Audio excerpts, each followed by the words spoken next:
बोलने वाली होंगी। वे पति की आज्ञा नहीं मानेंगी। जिसके पास धन होगा उसी के पास स्त्रियां रहेगी।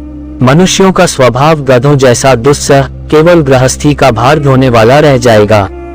लोग विषयी हो जाएंगे, धर्म कर्म का लोप हो जाएगा। मनुष्य जपरहित नास्तिक व चोर हो जाएंगे। सभी एक दूसरे को लूटने में रहेंगे। कलियुग में समाज हिंसक हो जाए। क्या होगा कलियुग के अंत में, जानिए। कलियुग के पापों ने सब धर्मों को ग्रस लिया, सद्ग्रंथ लुप्त हो गए। दंभियों ने अपनी बुद्धि से कल्पना कर करके बहुत से पंथ प्रकट कर दिए।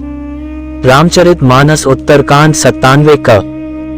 गोस्वामी तुलसीदास जी श्रीमद् भागवत और रामायण के अनुसार ही रामचरित के उत्तरकांड में काकभूषुंडी का अपनी पूर्व जन्म कथा और कली महिमा का वर्णन करने का उल्लेख करते हैं।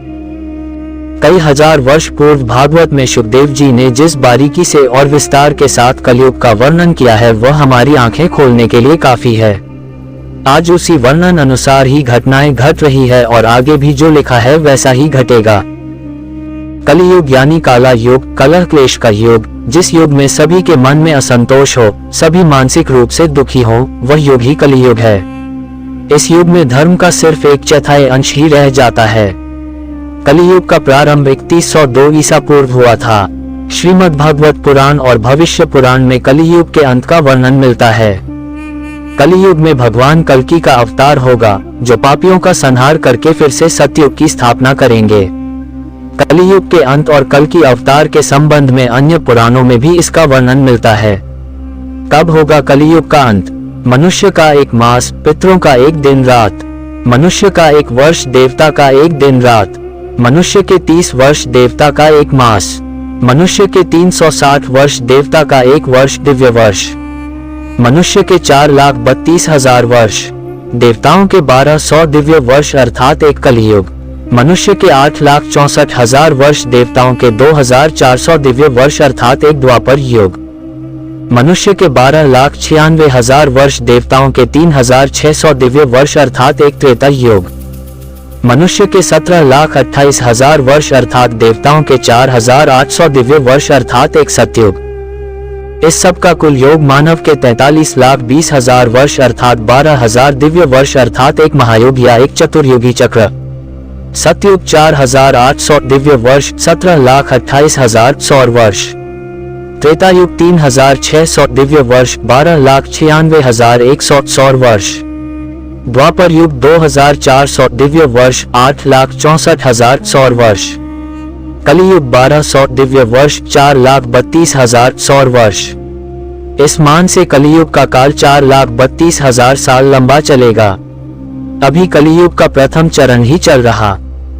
कलियुग का प्रारंभ 3102 ईसा पूर्व से हुआ था, जब 5 ग्रह मंगल, बुध, शुक्र, बृहस्पति और शनि मेष राशि पर 0 डिग्री पर हो गए थे।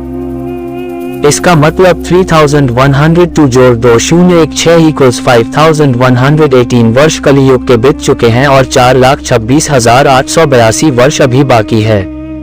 मनुष्य की औसत आयु 20 वर्ष ही रह जाएगी। 5 वर्ष की उम्र में स्त्री गर्भवती हो जाया करेगी। 16 वर्ष में लोग वृद्ध हो जाएंगे और 20 वर्ष में मृत्यु को प्राप्त हो जाएंगे। इंसान का शरीर घटकर बौना हो जाएगा।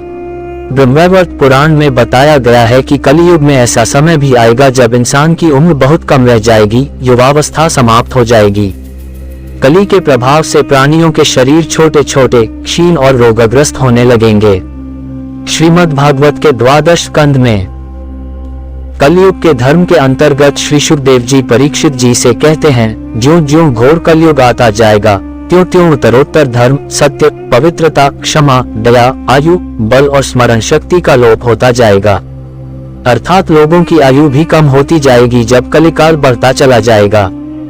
कलयुग के अंत में जिस समय कल की अवतार अवतरित होंगे उस समय मनुष्य की परम आयु केवल 20 या 30 वर्ष होगी। जिस समय कल की अवतार आएंगे चारों वर्णों के लोग शूद्रों बोने के समान हो जाएंगे। गौएं भी बकरियों की तरह छोटी छोटी और कम दूध देने वाली हो जाएगी। क्या खाएगा मनुष्य? कलियुग के अंत में संसार की ऐसी दशा होगी कि अन्न नहीं उगेगा। लोग मछली मांस ही खाएंगे और भेड़ व बकरियों का दूध पिएंगे। गाय तो दिखना भी बंद हो जाएगी, होगी तो वह बकरी समान होगी। एक समय ऐसा आएगा जब जमीन से अन्न उपजना बंद हो जाएगा, पेड़ों पर फल नहीं लगेंगे, धीरे धीरे ये सारी चीजें विलुप्त हो जाएंगी। गाय दूध देना बंद कर देगी। कैसा मनुष्यों का स्वभाव। स्त्रियां कठोर स्वभाव वाली व कड़वा